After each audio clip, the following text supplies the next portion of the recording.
मुबारक, congratulations. इस साल तुर्की के 100 साल पूरे हो चुके हैं। आज से 100 साल पहले 1923 में। अस्सलाम वालेकुम दोस्तों, मैं हूं मोहम्मद सब्बर। मैं आज देखने वाला हूं खिलाफत उस्मानिया कैसे फैली थी। ये वीडियो है द कोहिस्तानी चैनल की। चलिए शुरू करते हैं। कंग्रेचुलेशंस, इस साल तुर्की के 100 साल पूरे हो चुके हैं। आज से 100 साल पहले 1923 में दुनिया की सबसे बड़ी जंग till that time world war 1 के बाद तुर्की को आजादी मिली और आज उसी दिन को तुर्की में बहुत जबरदस्त तरीके से मनाया गया। Amazing, right? लेकिन तुर्की की आजादी और बाकी कंट्रीज के आजाद होने में बहुत बड़ा फर्क है, क्योंकि दुनिया के बाकी मुमालिक ब्रिटिश, फ्रांस या इटली से आजाद होकर बने, लेकिन टर्की ने आजादी उस्मानिया खिलाफत से ली थी।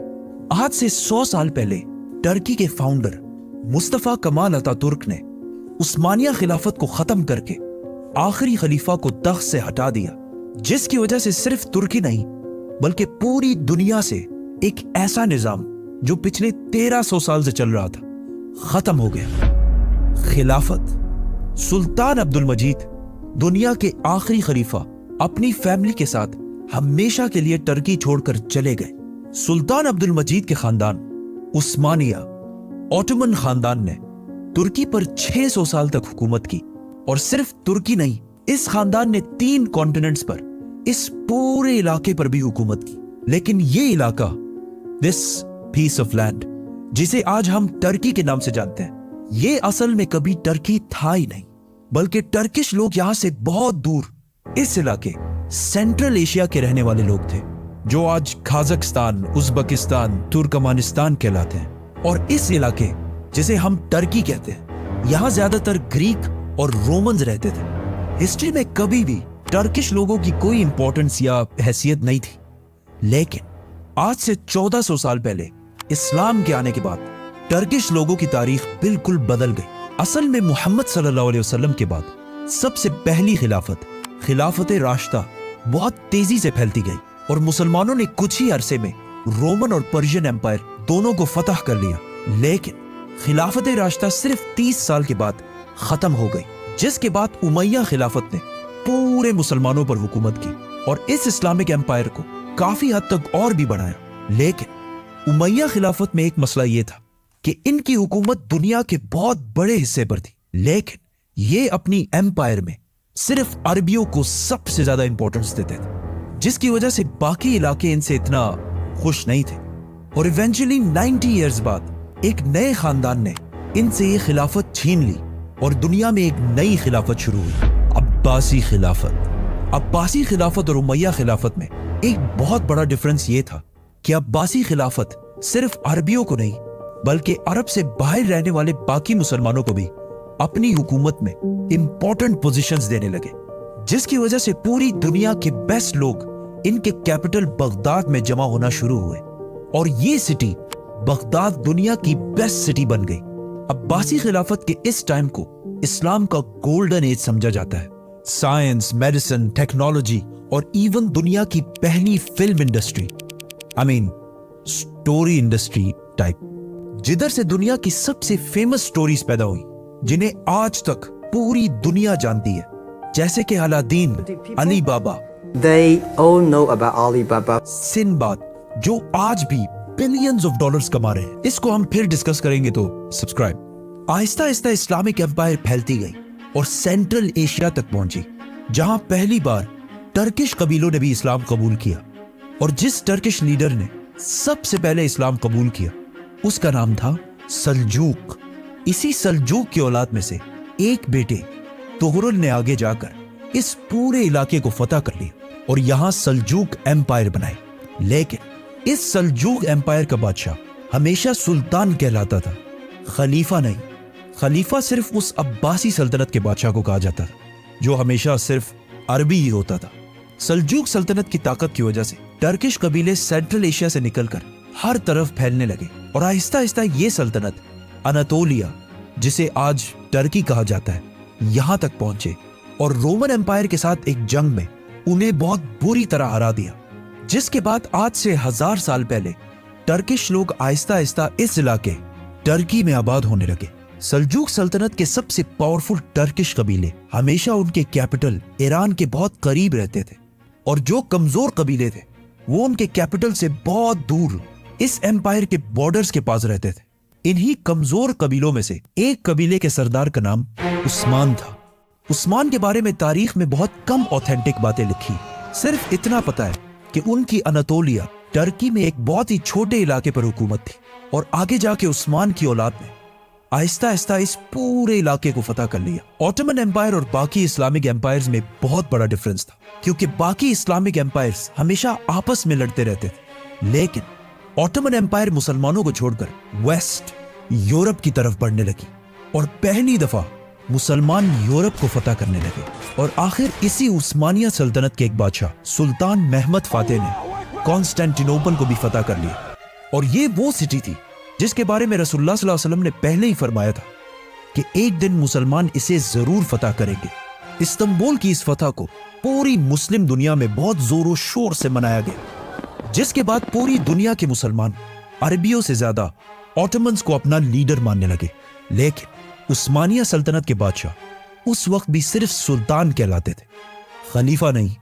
खलीफा तब भी अब्बासी खिलाफत के ही बादशाह को कहा जाता था, जो ऑफ कोर्स अरबी था। लेकिन इस्तांबुल फतह करने के 50 साल बाद एक उस्मानी बादशाह सुल्तान सलीम ने यह सब कुछ बदल दिया और उसने यूरोप से अपनी अटेंशन हटाकर इजिप्ट में ममलूक सल्तनत पर हमला करके उसे तबाह कर दिया और सिर्फ एक साल में अपनी एम्पायर उस्मानिया सल्तनत के साइज को डबल कर दिया। मतलब इस सारे इलाके को फतह कर लिया। सुल्तान सलीम उस वक्त के खलीफा मुतवक्किल को अपने साथ वापस इस्तांबुल लेकर आया और यहां दिस इज वेयर खिलाफत ट्रांसफर हुई। अब्बासी खलीफा मुतवक्किल ने अपनी खिलाफत सुल्तान सलीम के हवाले की और साथ ही रसूलुल्लाह सल्लल्लाहु अलैहि वसल्लम की तलवार और कुछ बाकी चीजें जो आज तक इस्तांबुल में मौजूद है। और इस तरह पहली बार खिलाफत अरबियों से निकलकर एक टर्किश बादशाह के पास आई। इसके बाद उस्मानिया सल्तनत उस्मानिया खिलाफत बन गई। एंड नॉट ओनली दैट, बल्कि दुनिया की सबसे ताकतवर एम्पायर और दुनिया की सबसे बड़ी सुपर पावर, जिसकी ताकत के सामने दुनिया में कोई भी खड़ा नहीं हो सकता था। लेकिन अगर आज से 500 साल पहले मुसलमान दुनिया में इतने ही ताकतवर थे, तो आज इस हालत तक कैसे पहुंचे जहां हर तरफ बस तबाही है। इसका क्रेडिट भी ऑटोमन एम्पायर को जाता है, क्योंकि अब पूरे दुनिया के मुसलमान ऑटोमन्स को इस्लाम का लीडर मानते थे। लेकिन जैसे ही उस्मानिया सल्तनत अपनी पीक तक पहुंची, वहां से सब कुछ खराब होने लगा। वो यूरोप जिसकी उस्मानिया खिलाफत के सामने कोई हैसियत नहीं थी, वहां एक बहुत बड़ा चेंज आया। एक आदमी जिसका नाम क्रिस्टोफर कोलंबस था, उसने गलती से इंडिया ढूंढने के चक्कर में अमेरिका को दरियाफ्त किया, जिसकी वजह से यूरोप के पास इस पूरे इलाके की वेल्थ जमा होना शुरू हुई और Europe Aahista Aahista Ottoman empire से आगे निकलना शुरू हुए। और सिर्फ ये नहीं, बल्कि ऑटोमन बहुत पीछे रह गई। जब उस्मानिया खिलाफत अपनी पीक पर थी, उसी वक्त यूरोप में एक मशीन इजाद हुई, प्रिंटिंग प्रेस। इससे पहले दुनिया में किताबें सिर्फ हाथों से लिखी जाती थी, लेकिन प्रिंटिंग प्रेस के बाद सारी बुक्स इस मशीन के जरिए बहुत तेजी से प्रिंट होने लगी, जिससे यूरोप में किताबें हर तरफ फैल गई और इल्म, नॉलेज बहुत तेजी से हर घर तक फैलने लगा और यूरोप में लिटरेसी रेट बहुत तेजी से ऊपर जाने लगी। लेकिन जैसे ही ये इन्वेंशन उस्मानिया खिलाफत तक पहुंची, उनके मिनिस्टर्स और उलमा ने इसे हराम कहकर बंद कर दिया और पूरी खिलाफत में मुसलमानों के इस प्रिंटिंग प्रेस को यूज करने पर पाबंदी लगा दी, जिसकी वजह से यूरोप में एजुकेशन और नॉलेज बढ़ने लगी और मुस्लिम दुनिया इनसे बहुत पीछे रह गई। इस फैसले के 200 साल बाद उस्मानिया खिलाफत ने यह पाबंदी हटा दी, लेकिन it was too late. Europe मुसलमानों से तरक्की में बहुत आगे निकल चुका था और आज पूरे इस्लामिक दुनिया में बुक्स, इवन कुरान भी प्रिंट होते हैं, विच मीन्स आज पूरे दुनिया के मुसलमान उस्मानिया खिलाफत के इस फैसले को नहीं मानते। इन फैसलों के बाद उस्मानिया खिलाफत का डिक्लाइन शुरू हुआ। आखिर वर्ल्ड वॉर 1 तक उस्मानिया खिलाफत इस इतने बड़े एम्पायर से सिर्फ इतने इलाके तक रह गई और वर्ल्ड वॉर 1 में इनके एलाय जर्मनी के हारने के बाद उस्मानिया खिलाफत भी टूटने लगी और अरबियों ने भी ब्रिटिश के साथ मिलकर उस्मानिया सल्तनत को तोड़ने की फुल कोशिश की, जिसके बाद आखिर 1923 में मुस्तफा कमाल अतातुर्क ने आखिरी खलीफा को मुल्क से हमेशा के लिए निकाल दिया।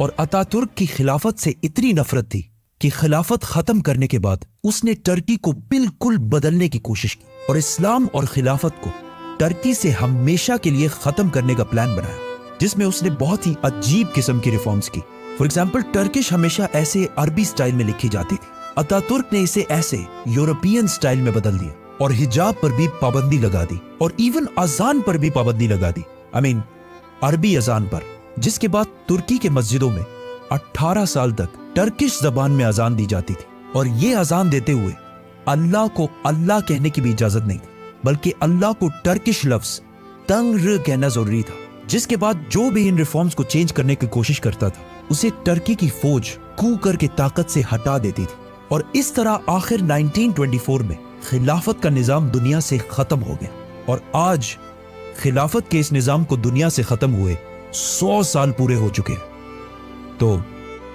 मुबारक और मे बी नॉट। सब्सक्राइब। तो दोस्तों, आपने देखा कैसे ओटो एम्पायर कितना बड़ा था और कैसे ख़त्म करा गया और जरा सा तुर्की सिमट के रह गया। ये ऐसी और इस्लामिक वीडियो देखने के लिए हमारा चैनल लाइक करें, शेयर करें और सब्सक्राइब करें और हमारे पेज को भी फॉलो करें और कमेंट्स में बताएं आपको वीडियो कैसी लगी। मिलते हैं अगली वीडियो में। अस्सलाम वालेकुम।